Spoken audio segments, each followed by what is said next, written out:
সবার কাছে শেয়ার করতেছি। যখন শ্বশুর বাড়ির অনুষ্ঠান হয়েছে, আমার মামা শ্বশুরের ছেলের বিয়ে, মাশাআল্লাহ, যে নানি শাশুড়ি খাওয়াই দিচ্ছে মামানিরে, আর যার বিয়ে মাঝখানে বসে আছে, আর ছোট বাচ্চা, ওইটা হলো আমার বাচ্চা। সবাই দোয়া করবেন, যে বিয়ে আমার বাচ্চার জন্য দোয়া করবেন। আমার বাচ্চার দেখা যাচ্ছে আমার শাশুড়ি মা,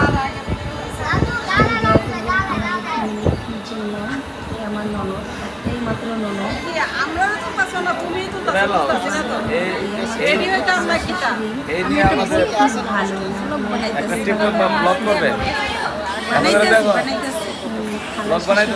আমাদের পরিবার, আমার ননদের ছেলে, এই আমাদের পরিবার, আমার ননদের জামাই, অনেক বড় পরিবার। বলতেছে আমিও আছি। আমার বড় মামা শ্বশুর, সে অনেক আমার বাবার মতো, আমার মেয়ের মতো ভালোবাসে।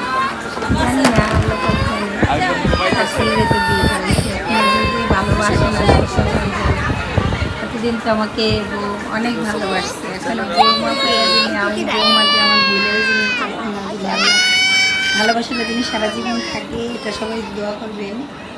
আমার শ্বশুরবাড়ি সবাই আলহামদুলিল্লাহ সবাই ভালোবাসে। এই আমার মামি শাশুড়ি, ছোট মামি শাশুড়ি, তাদের আসলে দেওয়া উচিত না, সে মাশাআল্লাহ খাস পর্দা করে, তবে